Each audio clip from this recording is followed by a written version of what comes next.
Bueno, versículo número 5 nos dice: y de Jesucristo el testigo fiel, el primogénito de los muertos y el soberano de los reyes de la tierra. Bueno, acá nos habla de que Jesucristo, que es el primogénito, el único hijo varón, y nos dice que el primogénito de los muertos. Bueno, cuando está hablando acá el Cristo resucitado, el Cristo glorificado ya, y nos dice que es soberano de los reyes de la tierra. Ante esto, muchas personas piensan que cuando hablamos de Jesucristo, que es el rey de reyes, o el rey, acá que nos dicen, soberano de los reyes de la tierra, pensamos que tienen el poder y la autoridad sobre los reyes más poderosos del mundo. Que Él es el rey todopoderoso sobre todos los reyes, pero no está hablando de eso. Él es el rey de reyes, nosotros somos reyes y nosotros somos real sacerdocio. Entonces Jesucristo es el rey de nosotros. No es el rey de los impíos. Porque al rey se le dice amo y nosotros somos los que obedecemos y le decimos amo a nuestro rey. Los impíos no, por eso no son su rey, no se inclinan ante él. Bueno, entonces acá nos dice que es el soberano. A ver, cuando hablamos de soberano, significa de que Jesús, que es el soberano de los reyes de la tierra, es el soberano, el Dios todopoderoso de todos nosotros. Cuando es soberano significa que tiene la autoridad absoluta, el poder absoluto, tanto como para salvarnos, como para guiarnos, para redimirnos, para perdonarnos. Es el que tiene toda la autoridad. El hombre no tiene chance de nada. Pero bueno, acá nos está diciendo que es el soberano de los reyes de la tierra, el que nos amó y nos salvó de nuestros pecados con su sangre. Entonces acá nos está diciendo que Él es el soberano y que nos lavó de nuestros pecados con su sangre. Entonces acá nos está hablando de que ese es el poder, esa es la autoridad. Por eso es nuestro rey, porque Él es el que nos lavó y nos limpió de nuestros pecados. Por eso, inclinarte ante otro rey, cuando nada, no te limpia ningún pecado, no te libera nada, así que si estás inclinado ante Maradona, ante Messi, ante, no sé, no te pueden redimir tus pecados. Así que, versículo número 6, nos hizo reyes y sacerdocios. ¿Entienden? Acá estamos viendo que reyes y sacerdocio, bueno, todo esto ya no hace falta que lo expliquemos, ya en Hebreos y en todo vimos constantemente lo que es el ser reyes y sacerdotes para Dios. Dice su Padre, a Él sea la gloria, el imperio por los siglos de los siglos. Amén.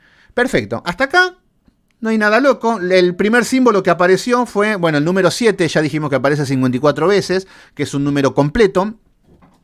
Ya vimos que los 7 espíritus es el Espíritu Santo que supervisa, que está en medio de la iglesia. Versículo número 7. He aquí que viene con las nubes y todo ojo lo verá. Y acá es donde y nosotros inclusive tenemos esta imagen de Cristo viniendo en las nubes, en un caballo, galopando, con ropas vestidas de sangre y todo, y ya decimos, bueno, he aquí viene con las nubes, y todo ojo lo verá. El tema es que nosotros no somos literales. Entonces, cuando está diciendo que viene Cristo, viene de las nubes, y cuando hablamos de las nubes significa que viene del cielo, que viene de lo alto, que viene de allá donde está el trono. Por eso son representaciones de que alzo mis ojos a los montes. Claro, miro hacia arriba, que es donde está Dios. Entonces nos está hablando que de dónde viene Dios, que viene de las nubes. Mis queridos hermanos, cuando venga la segunda venida, todo está esperando rock and roll, truenos, bombas, Armagedón. No, en un abrir y cerrar ojo, ¡tac! Estamos con Cristo con cuerpos glorificados y todos los impíos en juicio. No va a haber nada de estos caballos y de todas estas cosas. Son símbolos, son representaciones. Entonces cuando dice que todo ojo lo verá, sí, lo vamos a ver, lo vamos a tener en vista. No lo vamos a ver galopando en un caballo que va a venir a pelear. Es más, vean las películas del anticristo y de todas estas cosas. Es como que Jesús viene en un caballo y la gente, ¡wow! Y viene entre las nubes y Jesús abre la boca y sale una espada y mata al anticristo con una espada. Y no, y así están los cristianos creyendo de que todo es literal. Entonces lo que nos está mostrando es que viene, nos dice que aquí viene con las nubes y todo ojos lo verán. Es una representación. Entonces, Bueno, si lo esperan con las nubes, a ver, mis queridos hermanos, lo que los quieren esperar con las nubes, que vengan así, lo van a tener que tomar todo literal. Y ahora vamos a ver, sí, hoy vamos por más, ahora vamos por todo, ahora vamos con la primera visión ya, yo ya estoy como loco. Este libro me apasiona. El otro día me decía, vos te apasionás mucho con David, vos te autorreferenciás con David. No, me apasiona la palabra, ahora estoy apasionado con Apocalipsis, así que...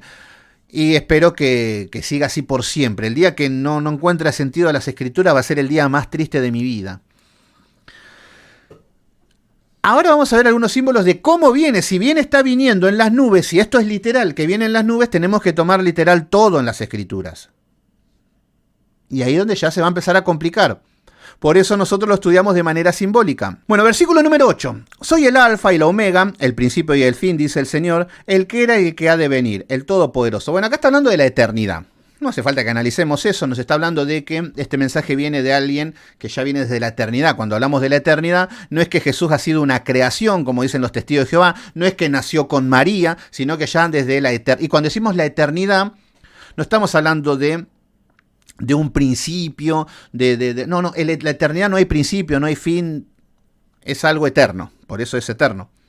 Bueno, vamos con la primera visión porque acá vemos que primero era la revelación, a qué se basaba el libro, que ya lo entendimos, el saludo para las 7 iglesias, que a través del Espíritu Santo va a empezar a supervisar, y ahora nos vamos a ver de qué, una visión del Hijo del Hombre.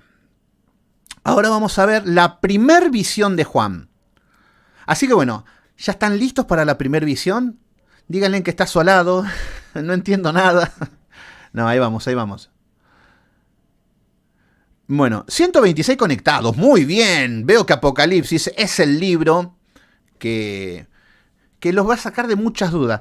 Después quiero hacer una lista con todos los que bueno, si hay alguna lista, de los que se van a pasar a ser amilenialistas y van a quedar con esta postura.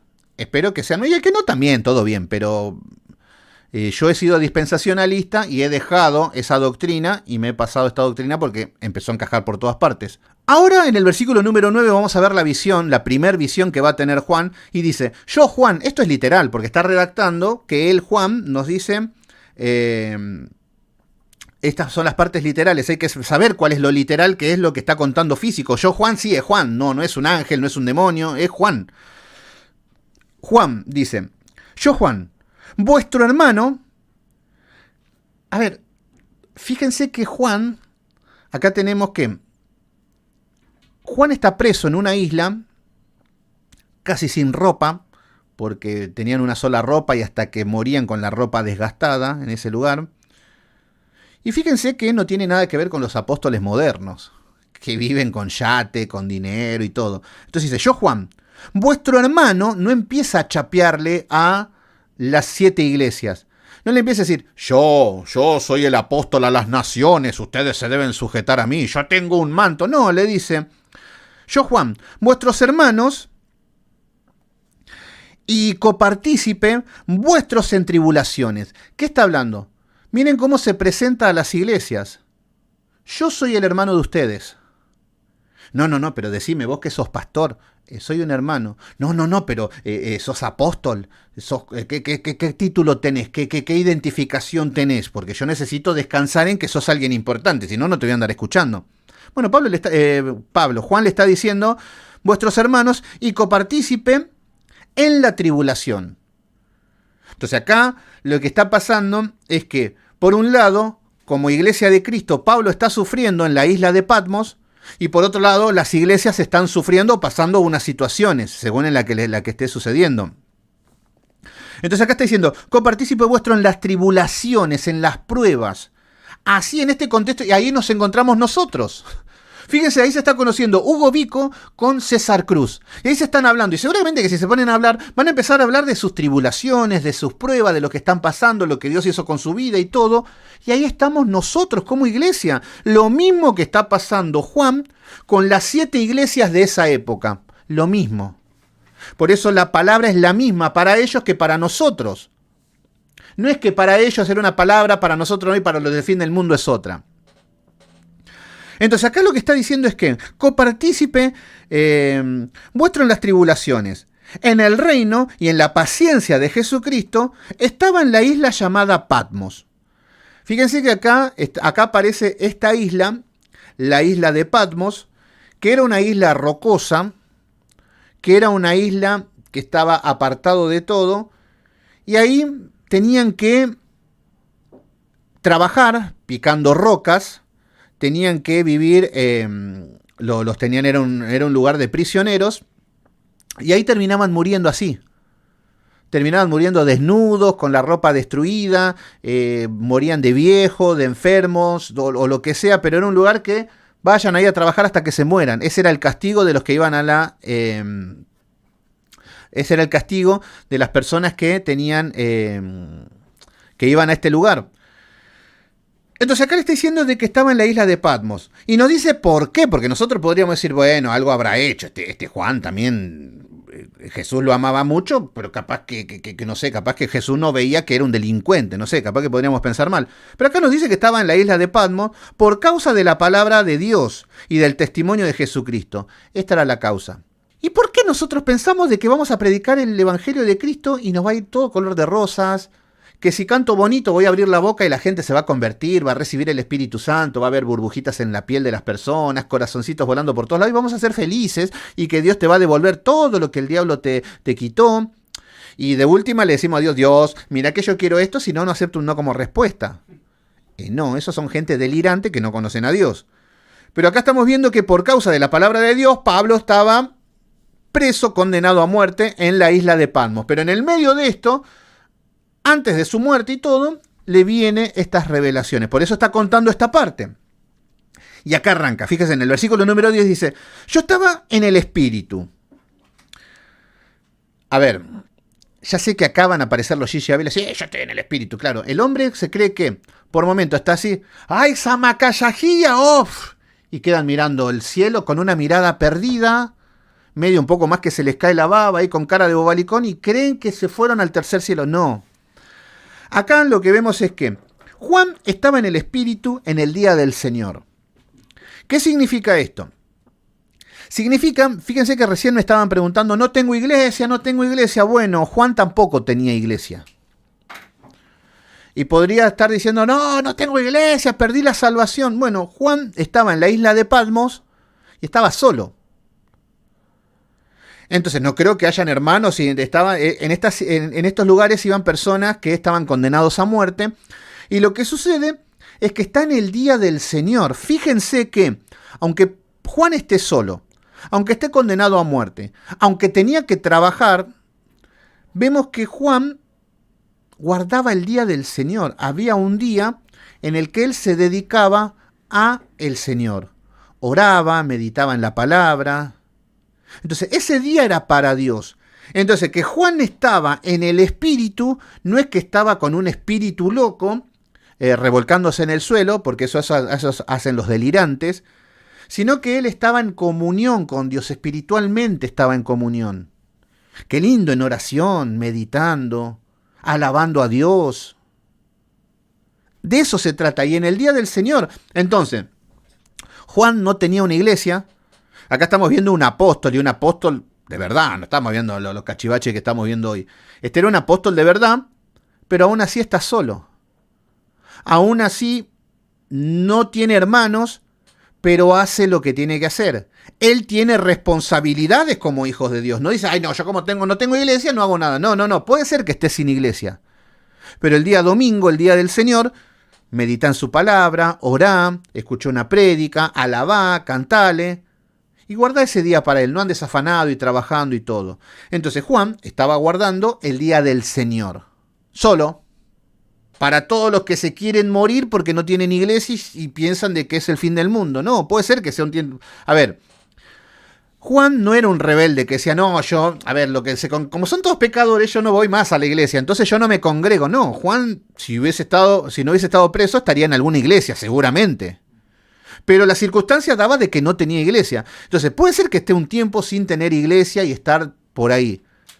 Pero tampoco puede ser una conducta de vida, de que diga, no, como las iglesias son todas falsas, yo no voy a las iglesias. Ay, ¿quién es tu pastor? Ay, Jehová es mi pastor, a mí me disipula Jesús. No, pero yo estoy hablando de que puedas, que tengas a alguien que te pueda corregir, direccionar, exhortar. No, los hombres son pecadores. A mí me exhorta Jesús nada más. Bueno, eso es falso, eso no viene del carácter de un hijo de Dios.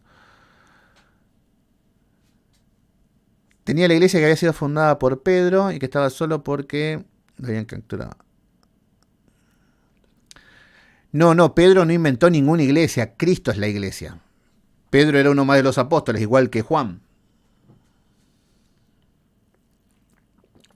Bueno, entonces, Juan estaba en el Espíritu en el día del Señor, perfecto, cumpliendo con sus responsabilidades, aunque no tenía una iglesia local. ¿Se entiende? Y Juan fue salvo. No es que se murió y no fue salvo porque no tenía iglesia. Bueno, entonces acá nos está diciendo en el versículo número 10 que estaba en el día del Señor, y oí detrás de mí una gran voz como de trompeta. A ver, acá vemos que Juan estaba en espíritu, significa que estaba en comunión con Dios, no que, a ver, hay algunos delirantes como por ejemplo Gigi Ávila, obviamente, padre de todas estas herejías. No sé, por ejemplo, Carlos Hardigan. Y yo me puse a orar 28 horas y el espíritu se me salió de mí y quedé así. Entonces ellos piensan que quedan así como el cuerpo solo, sin el espíritu, y el espíritu se empieza a polular por ahí y se encuentra con el Señor. Bueno, eso además de ser un infantilismo, son terribles blasfemos, pero Juan no estaba así como que el cuerpo estaba ahí en Patmos y el espíritu polulando por ahí. No, eso no. Lo que estamos viendo es que él estaba en comunión con Dios, como estaríamos en una iglesia, en un estudio, concentrado en la palabra, orando a Dios, pidiendo consuelo, aliento, dirección. Eso es lo que estaba haciendo. Entonces él estaba en el Espíritu. Pero mientras él estaba en el Espíritu en el día del Señor, en la isla de Patmos, dice que oyó una gran voz como una trompeta. Imagínense un trompetazo en la oreja. Te vuela la cabeza, es como que... A ver, y esto es lo que representa una trompeta. Una trompeta tiene un sonido muy fuerte. Entonces, cuando habla de que habla como una voz de trompeta, es un símbolo. Entonces, acá dice que oí detrás de mí una voz como de trompeta. A ver, y acá empieza, esta es la primer visión que tiene Juan. Fíjense que Juan, van a ver cosas que no entienden nada. Entonces, así, esto que vi era como esto. Entonces él va a implicar las cosas con algo que él conocía en la época. No es que era eso. ¿Se entiende? No es que era... Entonces veía cosas que él conocía y que se asemejaban. Por eso decía, escuché algo, no sé, era un ruido raro. No sé, como una trompeta está diciendo. Entonces está explicando algo, la sensación y lo que ha experimentado Juan en este momento. Entonces es como que... No es que estaba, ay, gloria a Dios, santo, santo, santo, y de atrás viene alguien y le hace y le da un trompetazo en la oreja. No es eso. Para los literales que toman todo de manera literal. Y no es que Jesucristo cuando habla como una trompeta. No, eso sería ser literal. Pero esto ya es simbólico.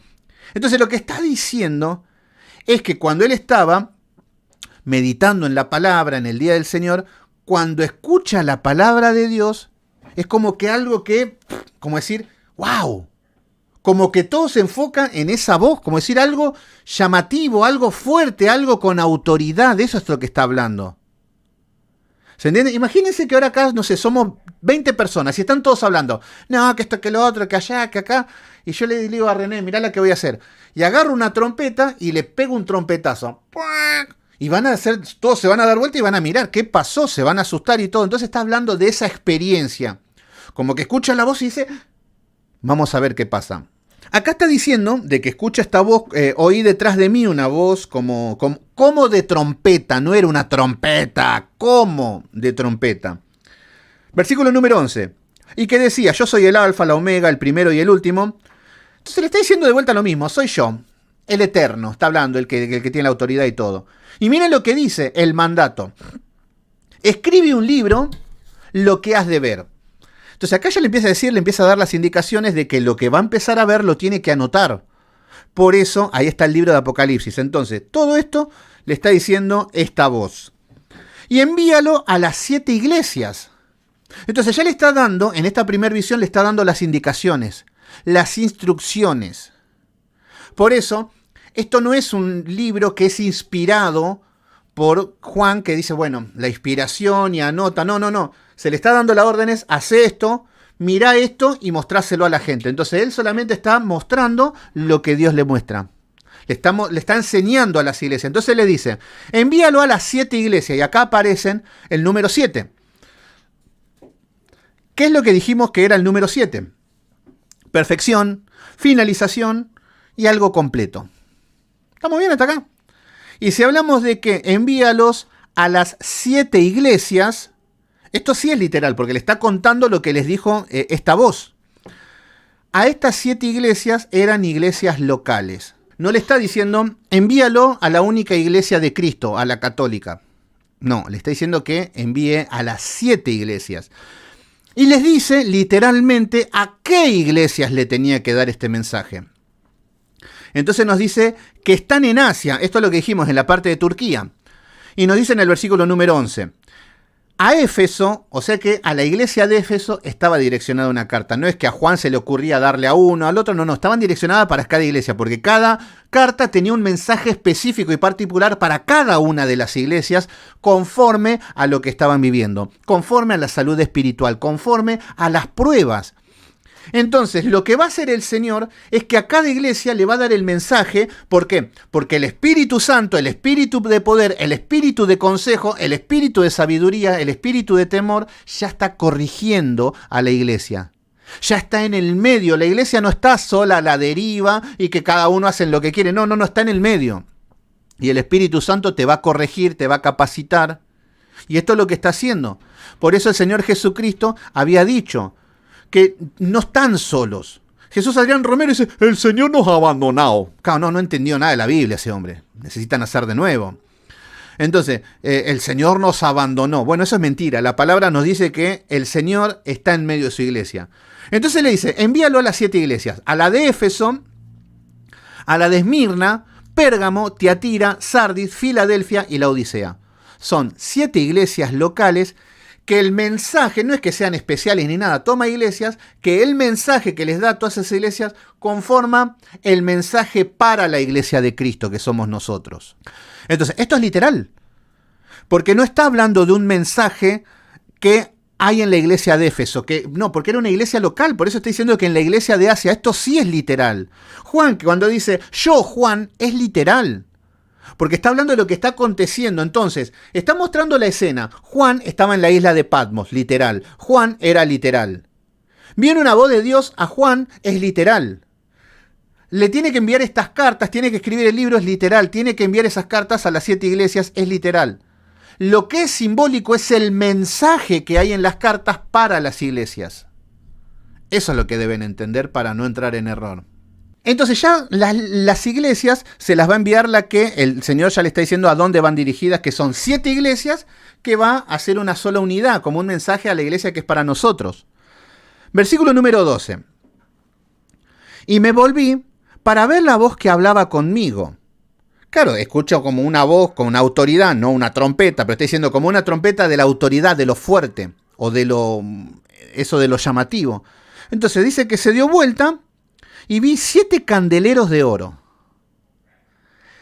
Y ahora ya es fácil, ya perdió el chiste. ¿Qué significa el candelero? Ahora Juan está viendo 7 candeleros de oro. Dijimos que el candelero era la iglesia. En Éxodo, en Números, en Levítico, aparece el candelero en el lugar santo. El lugar santo era un lugar cubierto por velos que era totalmente oscuro. Pero que al encender el candelero, que tenía 7 velas, que dijimos que 3 velas y 3 serían 6, representan el hombre, y la vela en el medio representa el número 7, y que Cristo está en medio de la iglesia, y que está alimentado por el aceite. Ahí está la iglesia de Cristo. Muy bien, Guadalupe, la iglesia. Vieron, no hay mucha ciencia. Entonces, pero los dispensacionalistas dicen que el candelero es Moisés. Y el último podríamos decir, bueno, Moisés representa algo en el Antiguo Testamento. No, Moisés va a volver a la tierra y va a volver a morir y a resucitar. Y decimos, wow, ¿qué me perdí? Algunos dicen que es Enoc.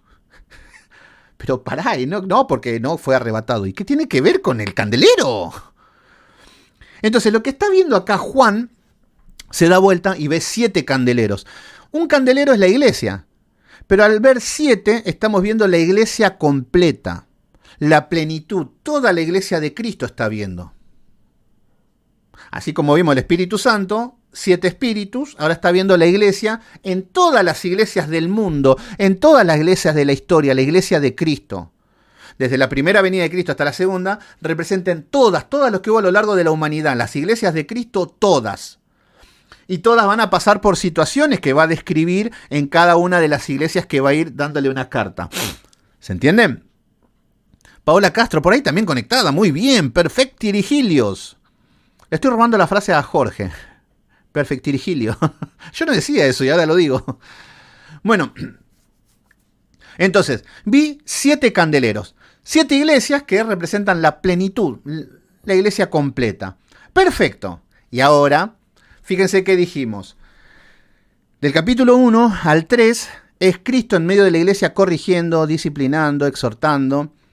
Entonces, en el versículo número 3 ya tenemos que la iglesia, las 7 iglesias, que son 7 candeleros, y nos dice, y en medio de los 7 candeleros, a alguien, a uno semejante al Hijo del Hombre.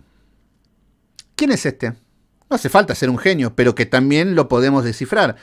Esto lo ve Daniel en Daniel capítulo 7, versículo número 13. Él ve al Hijo del Hombre. Y el Hijo del Hombre es uno de los términos más utilizados por el Señor Jesucristo en las Escrituras. Entonces, ¿y qué significa? Porque Él es el Hijo de Dios. Sí, pero cuando habla de que es el Hijo del Hombre, está hablando de Jesús y la parte humana, que nace como hijo de un ser humano de carne y hueso, común y corriente. Entonces, muy bien, ahí Sonia con los ojitos brillando y ahí aparece el Señor Jesucristo. Tenemos las 7 iglesias, toda la iglesia, y en medio Jesucristo, que Él ha prometido estar con nosotros. Entonces el Señor Jesucristo acá nos dice que estaba en el medio uno semejante al Hijo del Hombre. Es Jesús. No hay mucha ciencia, no, acá vemos que no hay confusiones, no hay algo que perturbe. Jesús en medio de su iglesia. Y acá nos va a empezar a mostrar más símbolos. Y ahora ya arrancamos, ahora empezamos a ver los símbolos y espero que nos empiecen a volver locos. Entonces nos dice que vio en medio a uno semejante al Hijo del Hombre. Esto lo pueden buscar en Daniel 10.5, en Daniel 7.13 y en el Señor Jesucristo que dice yo, el Hijo del Hombre, el Hijo del Hombre. El nombre que más se puso Jesús fue el Hijo del Hombre. La parte humana de Jesús estaría hablando, que también hablaría de la plenitud y todo. Muy bien, Norma, me emociona, dice, perfecto, a mí también me emociona.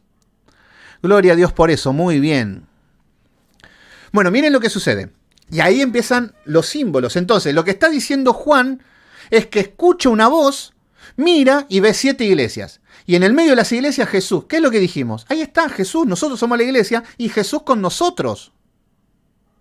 Estuve hablando del Espíritu Santo, los 7 espíritus, el Espíritu Santo con la iglesia. Entonces, hasta ahora solamente se está enfocando en la iglesia y en cómo Jesús está trabajando con nosotros. Esto del capítulo 1 al 3. Después aparecen el mundo y todo lo que es Entonces, hasta acá estamos viendo Jesús con nosotros, cómo nos trata, cómo nos gobierna, cómo nos disciplina. Entonces, fíjense lo que sucede. En el versículo número 13. Miren cómo era la apariencia. Todo esto es simbólico, miren.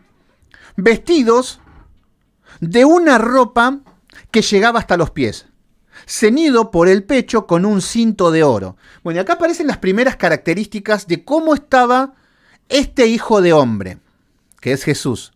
Entonces acá nos dice cómo estaba vestido. Y nos dice que tenía un vestido, una ropa que llegaba hasta los pies. Decimos, ¿qué es esto? Usa ropas largas, vemos. Y nos dice que estaba ceñido por el pecho con un cinto de oro. Y hay gente que dicen de que lo ven a Jesús vestido así, con un cinto de oro, porque son literales. Pero el tema es que ¿así funcionaría esto? es literal, si somos literales, Jesús va a venir así, pero el tema es que vamos a ver otros capítulos donde Jesús viene bañado en sangre. Entonces Jesús está bañado en sangre. Entonces, bueno, ahora les digo todos los símbolos. Fíjense cómo continúa. Versículo número 14. Su cabeza y sus cabellos eran blancos como blanca lana, como nieve, sus ojos como llama de fuego. Acá tenemos más datos de cómo estaba Jesús. Y esto lo vemos en Daniel 7:9 también, que Daniel vio estas imágenes también. Y sus pies, nos dice el versículo número 15, semejante al bronce bruñido, refulgente como en un horno, y su voz como estruendo de muchas aguas. Y acá decimos, wow, todo esto hacía Jesús. O sea que el cuerpo glorificado de Jesús sería esto ahora. Cambió la imagen. Y nos dice el versículo número 16. Tenía en su diestra 7 estrellas. Aparece nuevamente el número 7 y aparecen estrellas. De su boca salía una espada aguda de 2 filos y su rostro era como el sol, cuando resplandece en su fuerza. Bueno, acá tenemos muchos símbolos. Los literales la hacen simple. Jesús es así, punto. Por eso Gigi Ávila dice, no, y lo vi, tenía el rostro como el sol. Y, claro, y son tan delirantes que no entendieron los símbolos. Eran de René ahí con los mates. Esto me da energía. Bueno, vamos a empezar a descifrar estos símbolos. Que esto está buenísimo, esto nos apasiona. Acá somos nosotros, estamos como niños escuchando un cuento. No es que esto sea un cuento, pero estamos así con esa emoción. Bueno, en el versículo número 13, aparece uno semejante al Hijo del Hombre, Jesús. No hace falta mucho decir, podríamos ir a las Escrituras, ver que Daniel, todo, pero ya sabemos que el Hijo del Hombre es Jesús, acá no hay dudas. Pero dice que estaba vestido con ropas que llevaba hasta los pies. ¿Qué significaría esto de que las ropas le llegaban hasta los pies? ¿Qué significaría esto?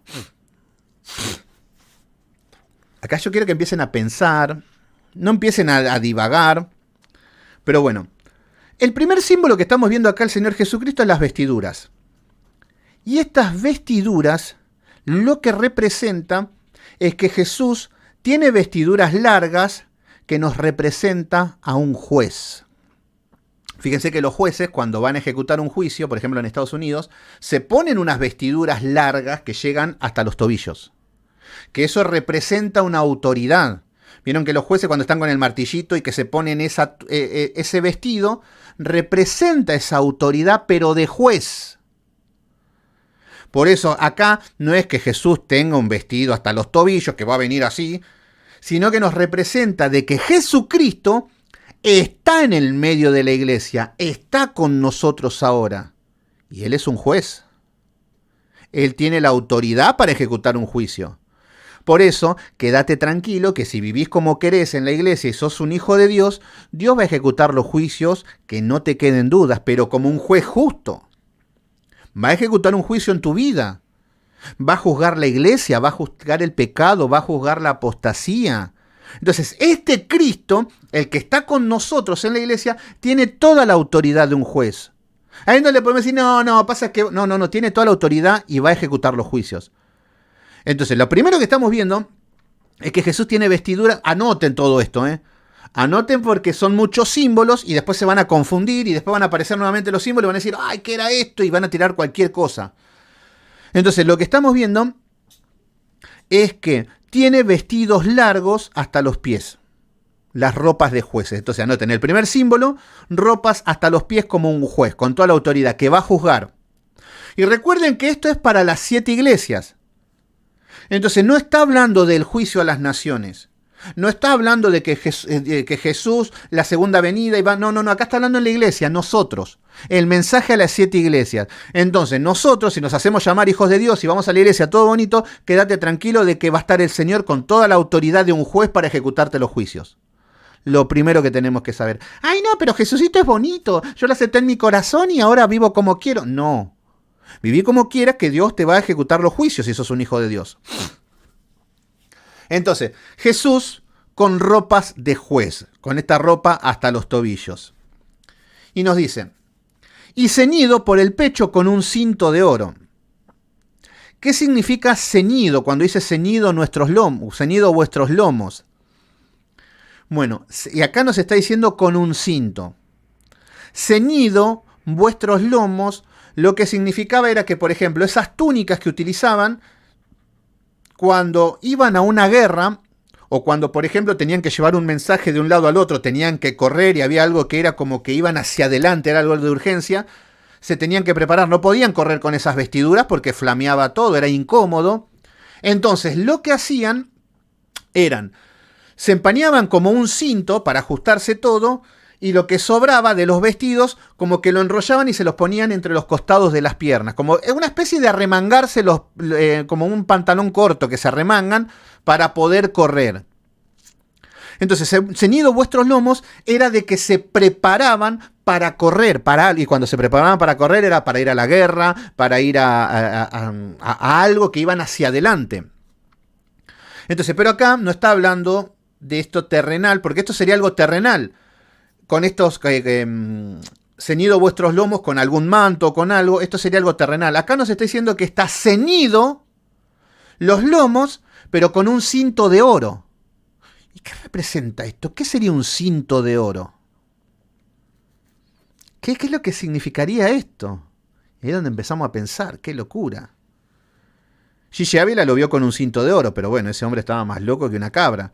Pero fíjense, ceñido vuestros lomos es cuando tomo de los vestidos y tomo como un cinturón, como un velo o algo, y bueno, y se ajustaban y con esto salían hacia adelante. Bueno, acá nos dice, ceñido vuestros lomos con un cinto de oro.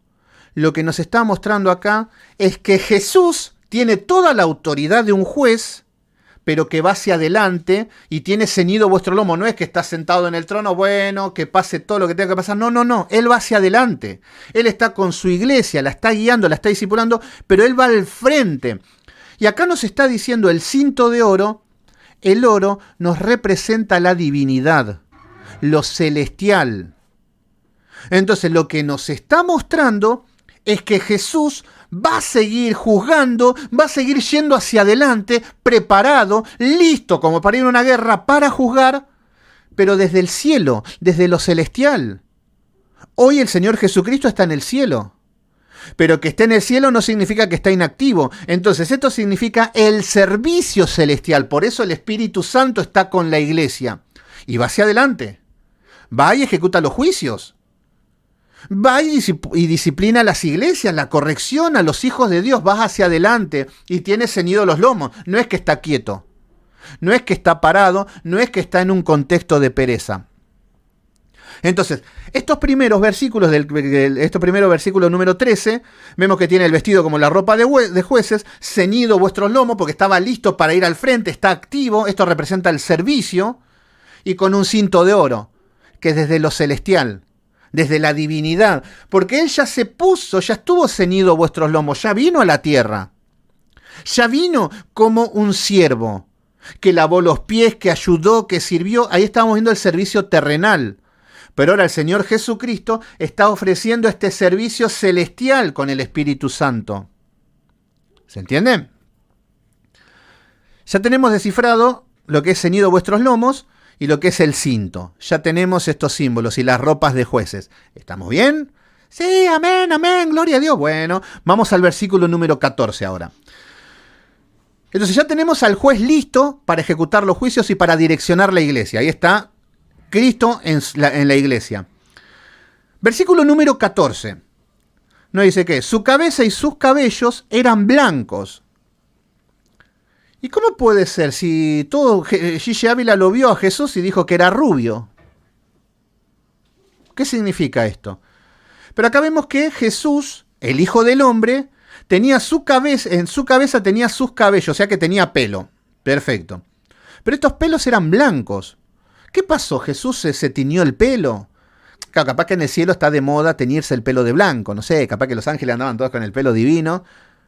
Y Jesús dijo, bueno, yo no puedo ser menos, y se tiñó el pelo de blanco, porque Jesús, si murió a los 33 años, no creo que sea canoso. Pero son símbolos, mis queridos hermanos. Fíjense lo que sucede. El cabello blanco, lo que representa es que el cabello blanco tienen los ancianos. Un anciano tiene el cabello blanco, las canas representan la experiencia. La autoridad que antes a los ancianos se los respetaba, ¿no? Y a los ancianos, por a los viejitos no le tienen respeto. Pero cuando vemos que Jesús tiene los cabellos blancos, como la lana está diciendo, nos está hablando, el color blanco representa muchas cosas. Entonces ya nos está hablando que es un anciano sabio. Entonces no es que Jesús va a direccionar a la iglesia y es un pastor inmaduro que no sabe qué decisiones tomar, no sabe cómo discipular a su iglesia, por eso nosotros decimos, si yo soy Dios lo haría mejor las cosas. Bueno, no. Jesús está gobernando la iglesia como un sabio, como un anciano que ya las vivió todas, entonces nos está mostrando esa autoridad de la sabiduría y el conocimiento de una persona que tiene toda la experiencia. El color blanco también nos va a representar la santidad, la pureza. Jesucristo nos va a estar disciplinando con pureza y el color blanco también representa la eternidad. ¿Se entiende? Entonces, lo que estamos viendo es que tenía en las cabezas sus cabellos blancos, porque es un anciano con sabiduría. ¿Estamos bien? Perfecto. Y aparecen los ojos. ¿Qué habíamos dicho? Habíamos visto que en Apocalipsis 5, versículo número 4 creo que era, de que que habían 7 ojos. El Espíritu Santo tenían 7 ojos. Yo estoy siendo cada vez más sabio, ¿no? Miren, cada vez más canas tengo. No, estoy siendo viejo, que es diferente, no más sabio, pero las canas representaría eso. Entonces, acá nos dice que aparecen en el versículo número 14. Ya vimos que el cabello blanco representa la autoridad de un anciano, la experiencia y todo, que así está el Señor Jesucristo direccionando a la iglesia, con toda la sabiduría de un anciano. Una persona que las vivió todas. Entonces, el pelo blanco representa eso, ya se los dije. Ahora aparecen los ojos. ¿Qué dijimos que eran los ojos? El Señor Jesucristo tiene los ojos puestos en la iglesia. Acá estamos viendo que en la iglesia Jesús está viendo todo, nos está viendo todo, así que no piensen que están engañando a Dios. Y miren lo que dice, sus ojos eran como llamas de fuego. ¿Qué significa esto? Los ojos con llama de fuego. Graciela toma dulce, pero a mí me gusta amargo. Muy bien, bueno, bien. Yo me adapto a todo, no tengo problema. A mí me dan amargo, tomo mate dulce. El que me hagan, tomo. Si me dan a elegir a mí, le pongo un poquito de azúcar, pero... Bueno, los ojos rojos, los ojos en llama de fuego, no ojos rojos, ojos con llama de fuego. A ver, Jesús no lo van a ver así. Es un símbolo de cómo Cristo está en medio de su iglesia.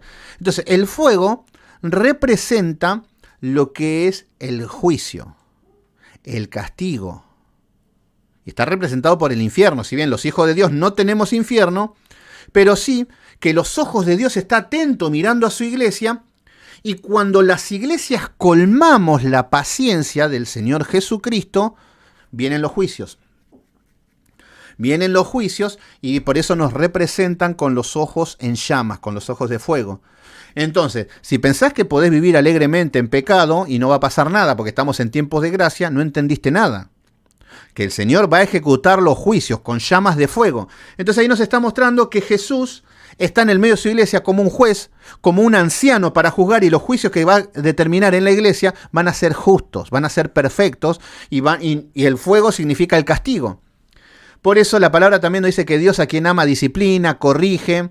Y nos está hablando de eso, del juicio, del castigo y la disciplina para los hijos de Dios, porque está hablando de la iglesia, no del infierno, no del fuego eterno, no está hablando de eso, está hablando de la corrección y la disciplina, y que cuando una persona no se deja disciplinar y vive como quiere, el Señor ejecuta los juicios. Esto es lo que les espera también a los falsos maestros y todo lo que son las falsas iglesias y todo. No los mira enojado, porque no hay enojo en Dios. Habla de justicia. Por ejemplo, un juez cuando va a ejecutar juicio, y si hay una persona que merece un castigo, le ejecuta un juicio, pero no es porque está enojado con el que está recibiendo el juicio, no, es que le está ejecutando un justo juicio. Y entonces el Señor Jesucristo está eso, no es que está enojado y no, representa ese juez que tiene autoridad y que ejecuta los juicios, que no dará por inocente al culpable. El mismo Dios que vemos en las Escrituras, estamos viendo lo mismo, más de lo mismo. ¿Y qué es el fuego purificador? Exactamente. Esa es la disciplina que no es que te va a consumir y te va a mandar al infierno, pero sí que te va a procesar, que te va a llevar a la santificación. Bueno, versículo número 15. Y su pie es semejante al bronce bruñido.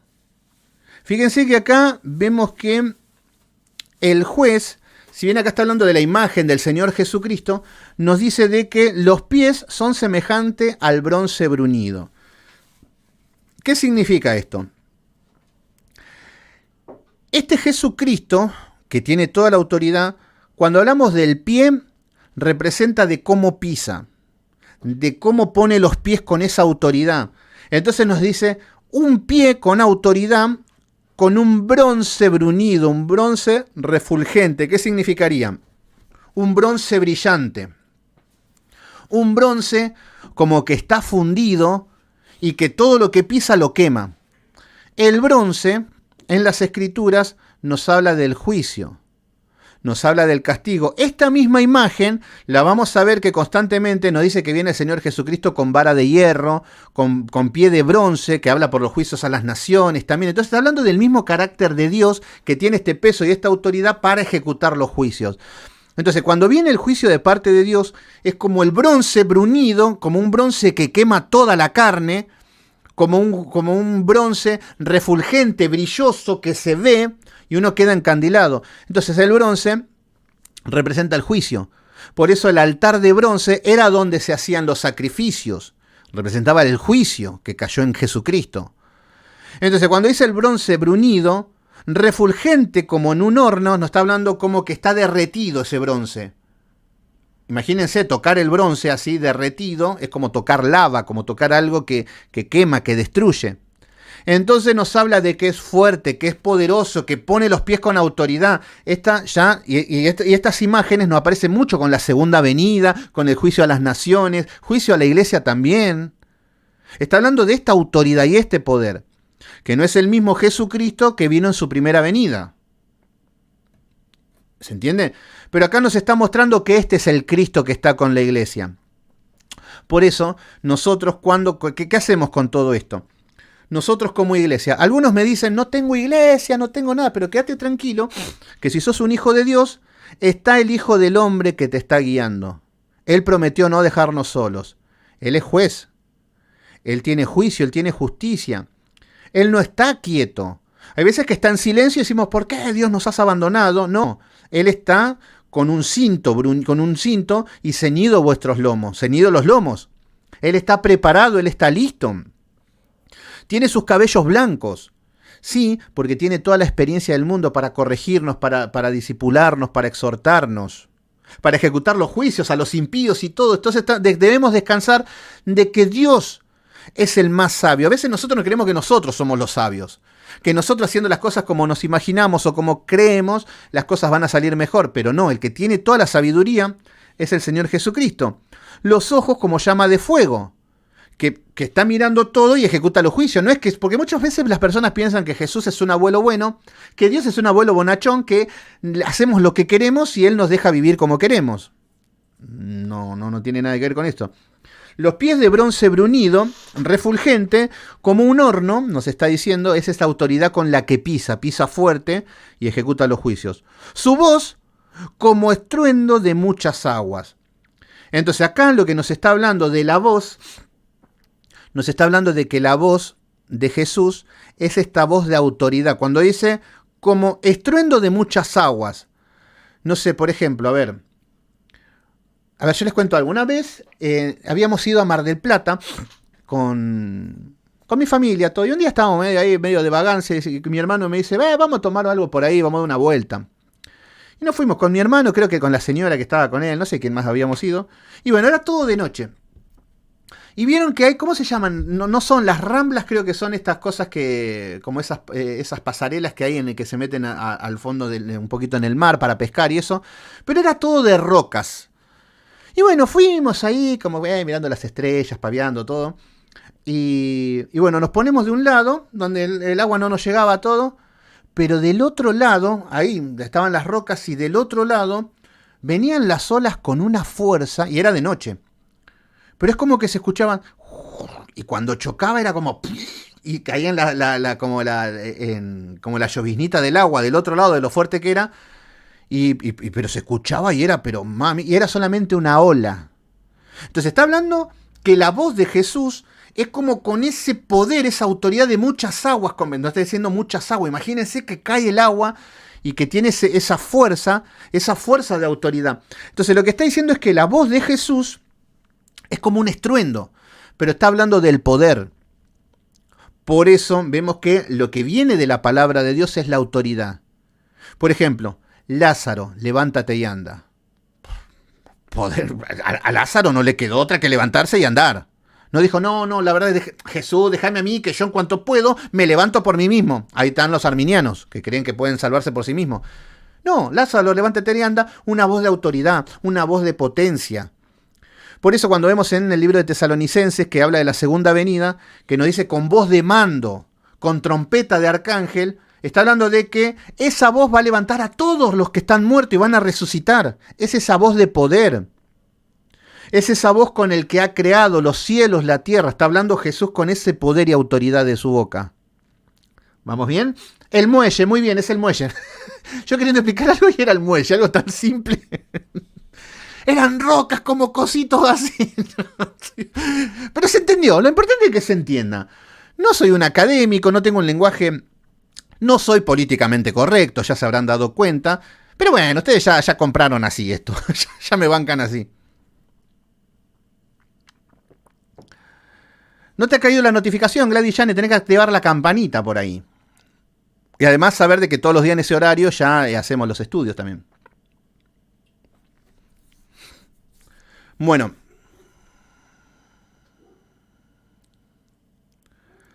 Judith. A favor, lo había perdido cuando... Muy bien. Bueno, continuamos. Versículo...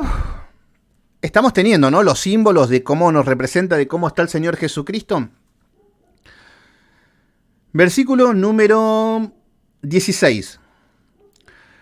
Nos dice que tenía, acá nos dice que este Jesús con esta identificación de las ropas y de todo como estaba, tenía en su diestra 7 estrellas, de su boca salía una espada aguda de 2 filos. Bueno, acá aparecen 7 estrellas. ¿Qué es lo que representarían las estrellas?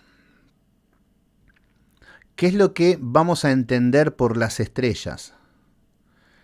No busqué, pero bueno, José había tenido sueños y aparecían estrellas que tenían que ver con la autoridad. Pero estrellas, lo que tenemos que entender es que las estrellas lo que ayudan es a alumbrar en la oscuridad. Cuando no hay luna y cuando no hay estrellas es la oscuridad absoluta. Entonces las estrellas nos muestran que en el medio de la oscuridad empiezan a alumbrar, algo se empieza a ver en el medio de la noche, en el medio de la oscuridad. Entonces lo que va a representar es que las estrellas nos muestran de los que dan luz en el medio de la oscuridad. Entonces nos dice que 7 estrellas, por eso ya se está enfocando en que le va a escribir a los ángeles que hay en las iglesias. Que no es que hay ángeles, que dije, no, el ángel niato, no lo dije. No es que está hablando a los ángeles angelicales, sino que a los mensajeros. Entonces, los que predicamos la palabra de Dios somos mensajeros. Y acá lo está identificando como estrellas. ¿Se entiende? 7 estrellas, 7. Entonces, nos está diciendo que a las 7 iglesias le va a dar a ellos mensajes, porque ellos son los que van a alumbrar en el medio de la oscuridad.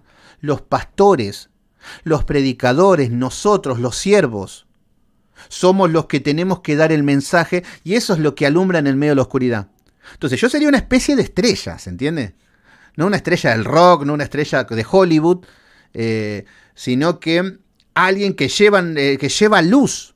Pero no es porque sea especial, ustedes también tienen que ser eso, así que no es que digan, ay, ya es el divino, no, ustedes también tienen que ser una estrella, tienen que ser luz y tienen que ser sal.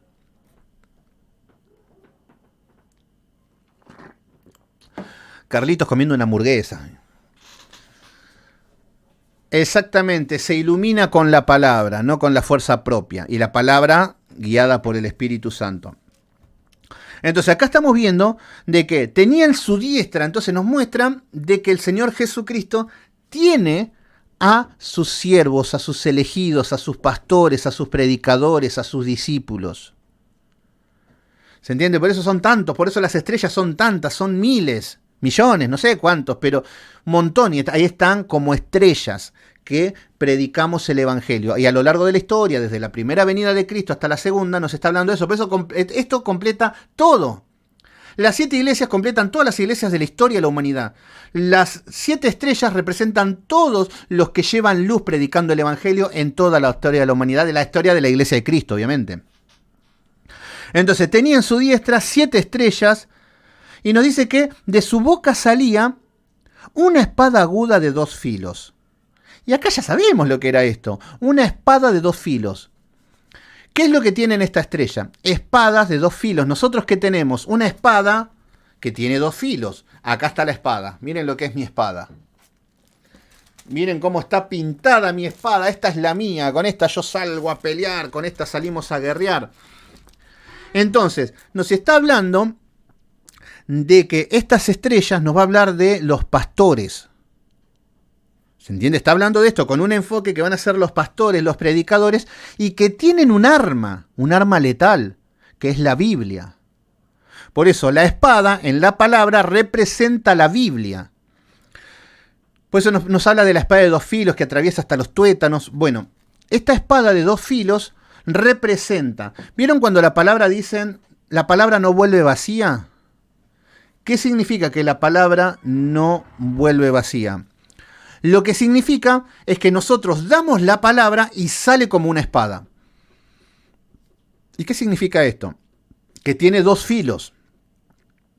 Un filo puede ser para bendición de que predicamos el Evangelio y lo tomamos, lo guardamos. Arrepiéntanse, me arrepiento. Clama a mí, yo te responderé. Clamamos todo. Y es una bendición, que es lo que ha pasado con todos nosotros, que al escuchar la palabra de Dios, es ahí donde empezamos a ser bendecidos por la palabra de Dios. Porque la guardamos y la obedecemos. Pero hay otro filo que va a la palabra de Dios y la rechazamos. No la quiero. O la escucho y digo, ay, qué bonito, pero no la quiero obedecer. Y ahí tenés el juicio y el castigo y la condenación. Por eso esta espada de 2 filos, la palabra de Dios no vuelve vacía. ¿Qué significa esto? Nosotros predicamos el Evangelio. No vuelve vacía porque yo veo las evidencias con todos ustedes que me ponen gracias, que la palabra es muy linda, estoy entendiendo, estoy aprendiendo. Bueno, la palabra no vuelve vacía. Pero también tenemos otros que también se meten, pero la palabra esto, Dios no existe y todo. Bueno, pero la palabra tampoco vuelve vacío porque es un juicio para esas personas. Cuando predicas el Evangelio y llega a las personas y las personas las rechazan, es un juicio para esas personas en el juicio venidero. Por eso el Señor le ha enviado palabras, pero la han rechazado.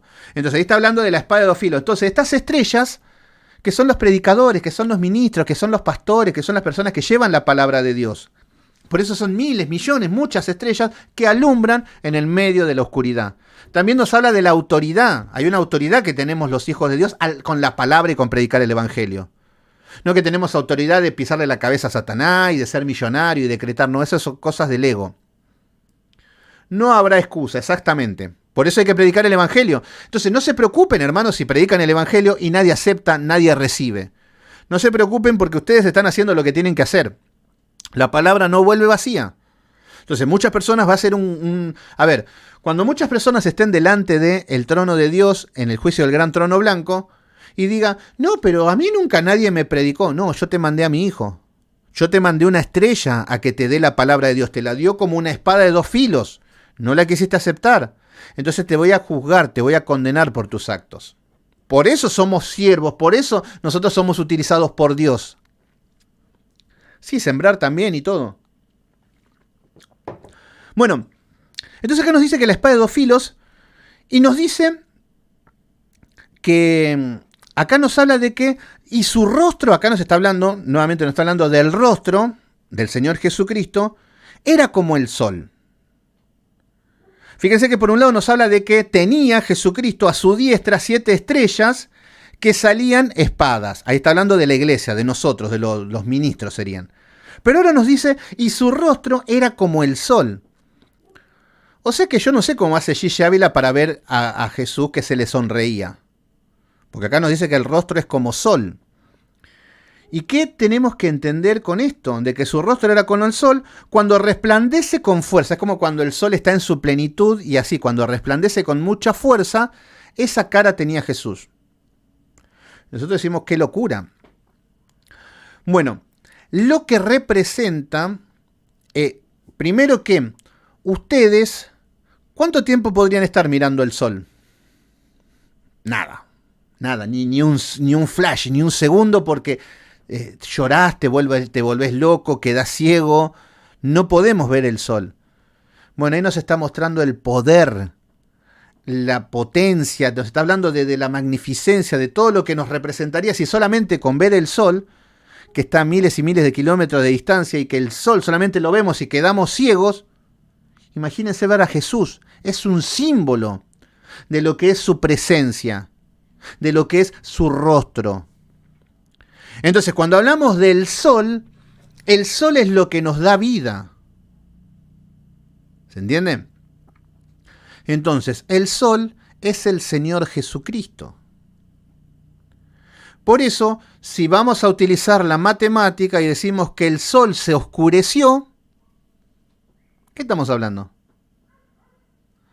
Si vemos que el sol se convirtió en sangre, ¿qué significaría que el sol se convirtió en sangre? Bueno, nos está mostrando que Jesús, el rostro de Jesús es el sol, lo que nos da vida.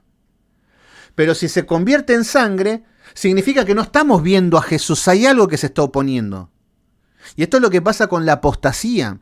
Esto es lo que pasa con las personas que quieren opacar la luz de Dios para nuestras vidas. Que ya lo vamos a ver bien en detalle. Ahora estamos viendo esto. Entonces, cuando vemos que Jesús tiene el rostro como el sol, significa que no se puede ver. Pero significa que el rostro de Jesús es lo que nos da la vida. ¿Se entiende? Entonces, el rostro de Jesús nos va a hablar, y Jesús siempre lo vamos a estar identificando con el Evangelio, con la vida, con todo. Entonces, ahí estamos viendo las características de cómo está Jesús. Versículo número 17. Cuando le vi, caí como muerto a sus pies.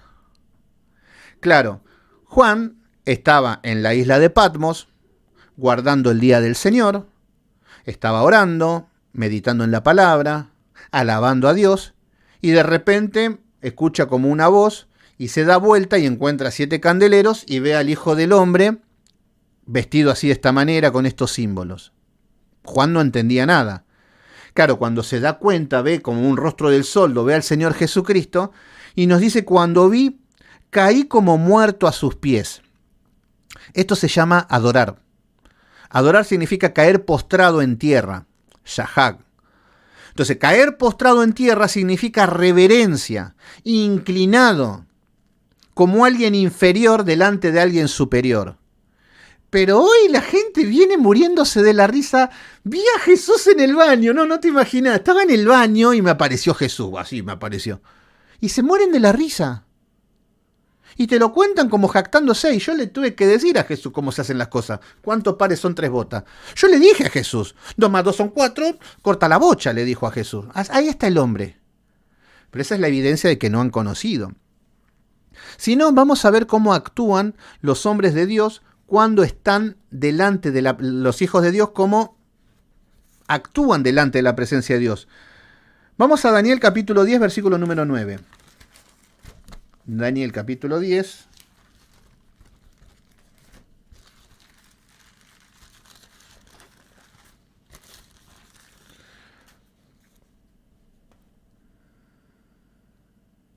Miren que Daniel tiene una visión junto al río, que también vamos a ver que tiene un encuentro con Dios.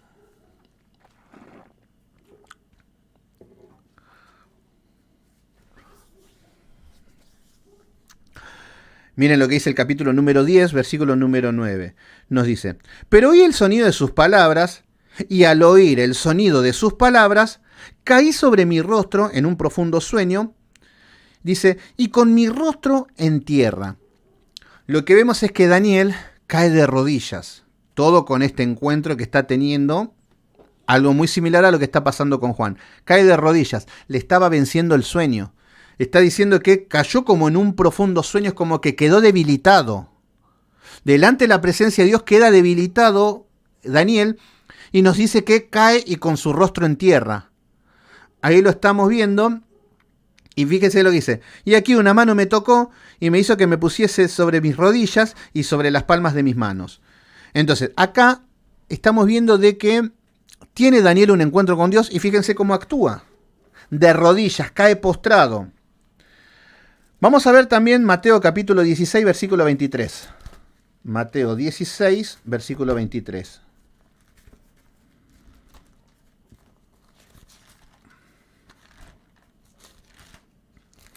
Mateo capítulo 16, versículo número 23. 16, 23. Acá lo vamos a ver a Pedro, que mientras estaba con Jesús, él estaba pensando en pescar, en todo, no se daba ni cuenta quién era Jesús, pero en un momento le cae la ficha de quién es Jesús. Y acá estamos hablando de un Cristo no glorificado, un Cristo en carne y hueso, pero Pedro puede darse cuenta quién era este hombre que estaba delante de él. Entonces, en el versículo número 23 nos dice, pero él, viéndole, dijo a Pedro, quítate de la... No,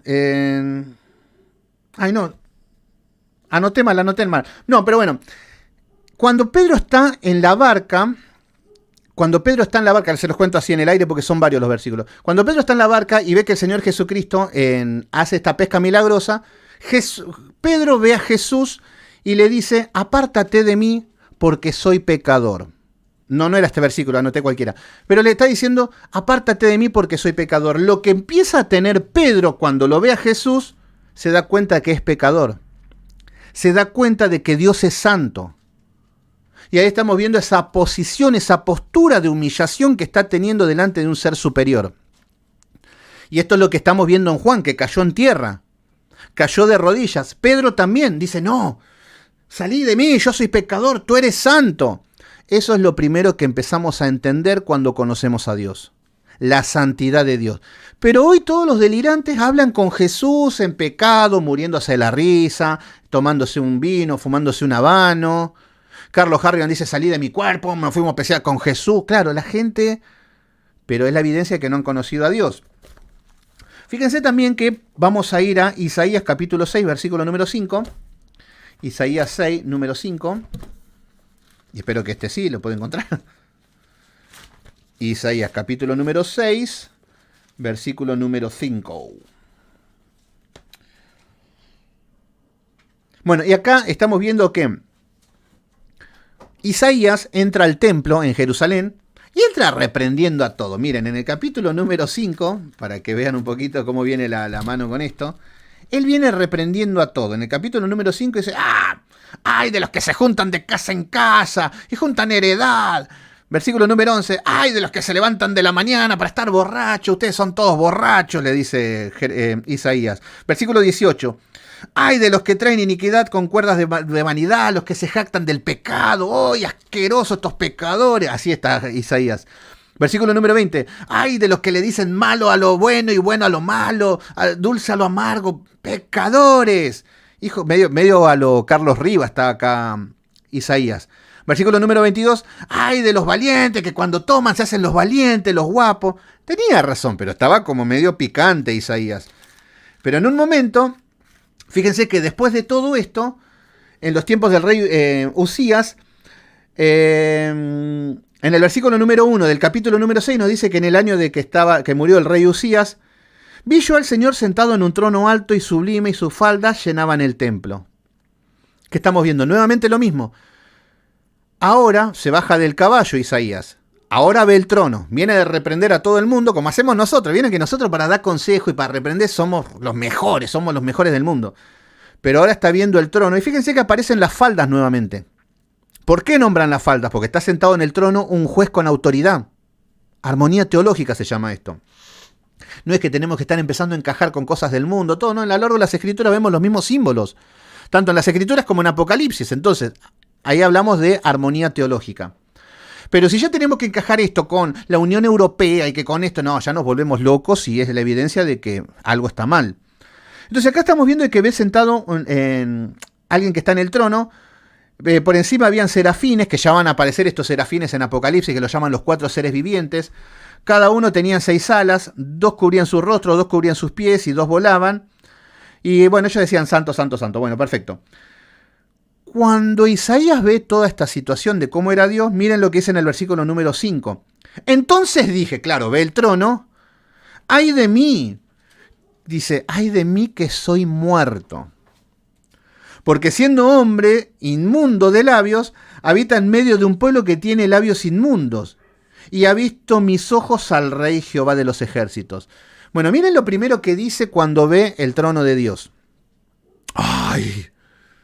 Tengo labios inmundos. ¡Apa! ¿Qué pasa, Isaías? ¿Dónde está el guapo que reprendía a todos?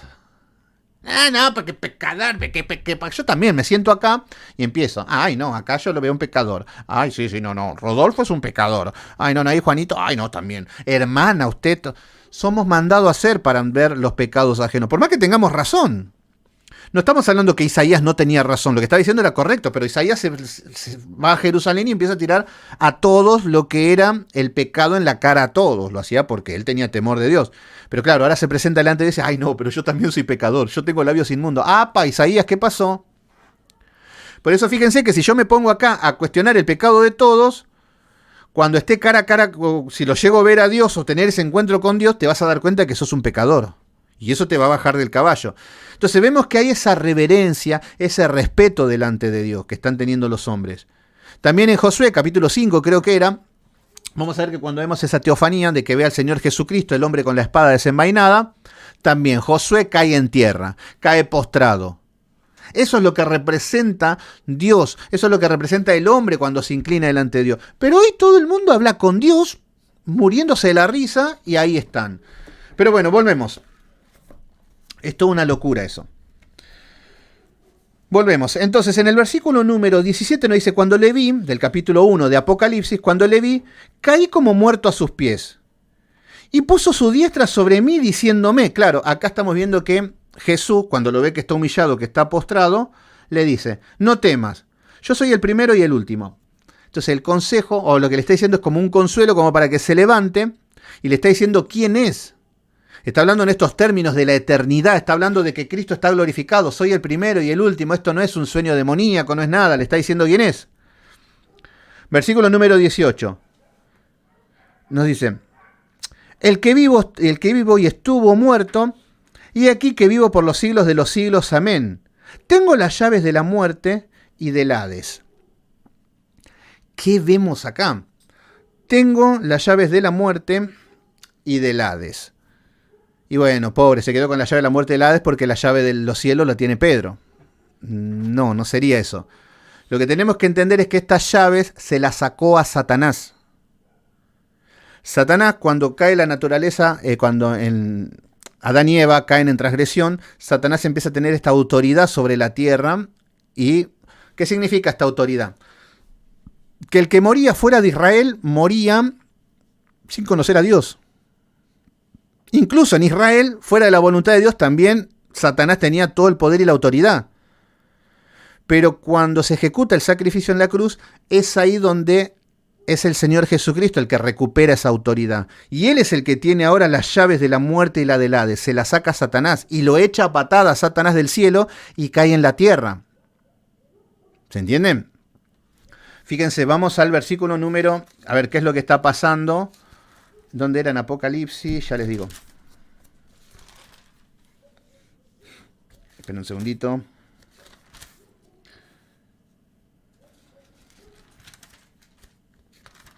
Ya les digo. No se desesperen. A veces son muy ansiosos ustedes.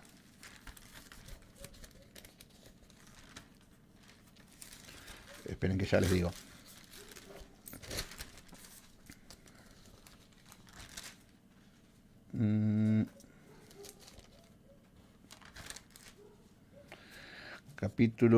Acá está, en el capítulo número 12. Vieron que el Señor Jesucristo tiene las llaves del Hades y de la muerte, está diciendo. ¿Y cuándo pasó esto? Ya estamos 95 años después de Cristo, pero en el momento donde el Señor Jesucristo es ejecutado el plan de salvación en la cruz, acontece algo. Antes de Cristo, Satanás tenía el poder y la autoridad. En Job capítulo 1 van a ver de que Satanás se presentaba delante de Dios con sus demonios y decían, Job es pecador, Juanito es pecador, este es pecador, el otro, juzgalo, juzgalo. Y el Señor tenía que ejecutar los juicios porque Dios es justo. Pero en el momento donde Jesús muere en la cruz, acontece algo poderosísimo. Imagínense que todos los demonios están bailando, saltando de fiesta porque parece que el Hijo del Hombre no puede ni defenderse y está a punto de morir. Y bueno, Satanás se creía el más vivo de todo. Pero cuando muere el Señor Jesucristo y dice, Padre, te encomiendo mi alma, ahí Satanás se lleva la sorpresa de su vida. Satanás, que se creía el más vivo de todos, acontece algo. Miren lo que acontece ahí cuando cuando el Señor Jesucristo muere. Versículo número 9 nos dice, fue lanzado fuera el dragón y la serpiente antigua, que es el diablo y Satanás, el cual engaña al mundo entero. Fue arrojado a la tierra. ¿De qué está hablando esto? Esto nos está mostrando de que Satanás, que podía tener acceso al cielo, es arrojado a la tierra. Por eso acá estamos viendo que es el Señor Jesucristo es el que toma la autoridad de la muerte. El Señor Jesucristo es el que toma la autoridad de el Hades. Satanás lo echan a patada del cielo. Entonces acá nos está diciendo que es el que engaña al mundo y fue arrojado en la tierra. En el momento de la cruz acontece eso. Y sus ángeles arrojados con él. Vieron que en Job 1.9 nos habla de que Satanás se presentaba delante de Dios con sus ángeles. Ahora los echaron a patadas del cielo. Fíjense lo que sucede. Versículo número 10. Entonces oí una gran voz en el cielo que decía, ahora ha venido la salvación. Gloria a Dios, ahí está Jesús que muere, un inocente por todos. Ahora vino la salvación. Miren, se me pone la piel de gallina.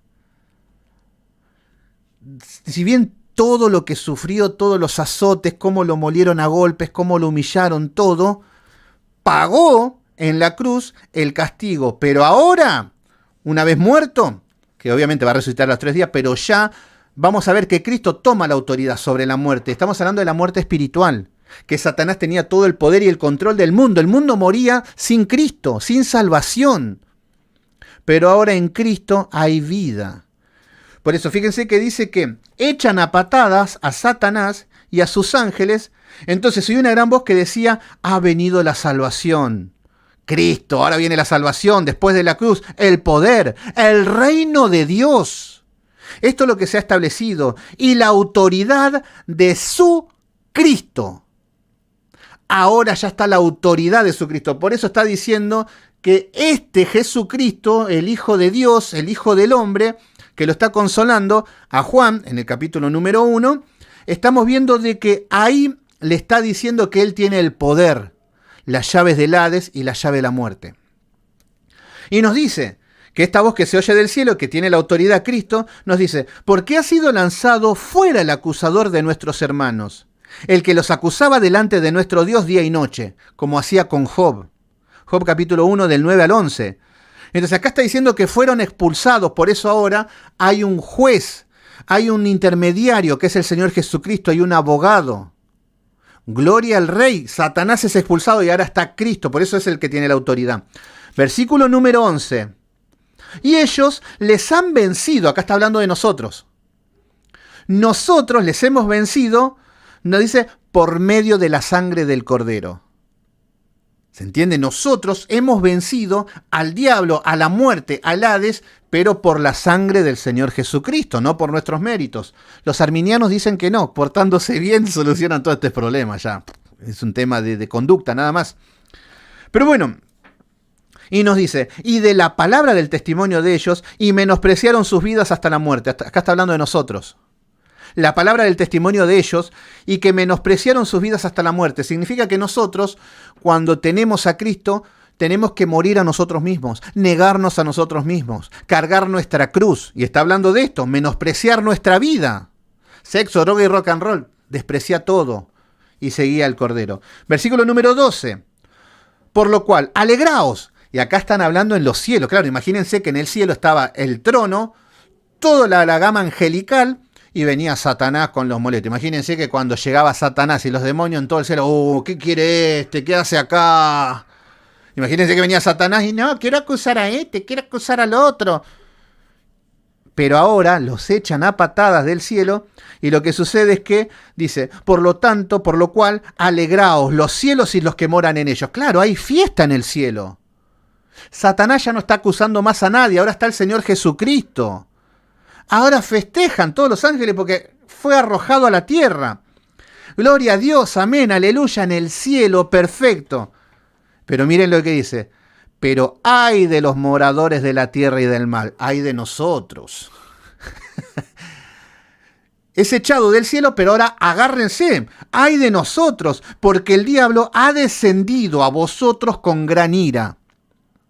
Esto es lo que nos está revelando el Señor. Nos está diciendo que ahora Satanás está como loco contra la iglesia. Que nos dice que, porque el diablo ha descendido a vosotros con gran ira, sabiendo que tiene poco tiempo. Y ahí empieza la persecución a la iglesia. Por eso está como loco Satanás. ¿Se entiende? En todo este periodo, desde la primera venida de Cristo hasta la segunda. Ahí vemos a Satanás desatado persiguiendo a la iglesia, pero todavía no entramos en eso. Recién estamos viendo la iglesia de Cristo y Cristo en su iglesia guiándola. Estamos perfectos hasta ahora. Fíjense lo que dice el versículo número 13. Y cuando vio el dragón que había sido arrojado a la tierra, persiguió a la mujer que había dado a luz a un hijo varón. Entonces, fíjense que acá nos está hablando de que el dragón, que es Satanás, empieza a perseguir a la mujer. ¿Quién es la mujer? No es María. No es Israel. Ya Israel quedó ahí, lo han negado al Mesías. ¿Cuánto quieren? Ahora está persiguiendo a la iglesia. ¿Se entiende? Volvemos. Ya vamos a llegar al capítulo número 12 y va a ser un deleite. Pero ya estamos terminando. Entonces, en el versículo número 18 nos dice, y tengo las llaves de la muerte y del Hades, que se le sacó a Satanás en el momento de la cruz. Estamos bien, ¿no? Cuánta gloria, ¿no? Estamos en llamas, ¿eh? Versículo número 19. Escribe las cosas que has visto. Claro, le está diciendo el Señor Jesucristo a Juan, escribí todo lo que has visto. Fíjense, mis queridos hermanos, el Señor te habla de esa manera a Juan porque le tiene que dar una carta que es para beneficio de nosotros. Hoy, ¿para qué le va a hablar a Gigi Ávila? ¿Para qué le va a hablar a Carlos Harrigan? ¿Se entiende? No tiene lógica. Para que tengan una experiencia personal, para enaltecerse ellos mismos. No, acá hay un propósito. Miren las riquezas que encontramos y el Señor utilizó estos medios para darnos esta palabra. Entonces, escribe las cosas que has visto y las que son, y las que han de ser después de estas. Entonces no está hablando del fin del mundo, sino de todo lo que va a vivir la iglesia desde la primera venida de Cristo hasta la segunda, los mismos parámetros. Versículo número 20. El misterio de las 7 estrellas que has visto en mi diestra. Entonces acá está hablando de las 7 estrellas, ¿qué dijimos que eran? Los predicadores, los que predican el evangelio. Nos dice, y los 7 candeleros de oro, la iglesia de Cristo. El número 7 es la plenitud, entonces está hablando de los que predican y la iglesia de Cristo. Dice, las 7 estrellas son los ángeles de las 7 iglesias. ¿Qué significa? Estas 7 estrellas, que son los que dan luz en la oscuridad, son los ángeles, que son los mensajeros de la iglesia. Somos nosotros. En este caso va a apuntar a los pastores, a los predicadores. Nada más que eso. Y los 7 candeleros que has visto son las 7 iglesias. Mis queridos hermanos, miren lo que está diciendo. Los 7 candeleros, dice que son las 7 iglesias. ¿Por qué el hombre dice que no? Los candeleros es Moisés, es Elías, es Enoc cuando leen Apocalipsis, creo que 11, cuando ven los 2 testigos. La misma Biblia nos está respondiendo quién es el candelero. No es que se me ocurre a mí, que yo digo, y no. Está diciendo la misma Biblia que el candelero es la iglesia. En las 3 velas, que es el número 6, el hombre y Cristo en el medio con la iglesia. Número 7, número perfecto.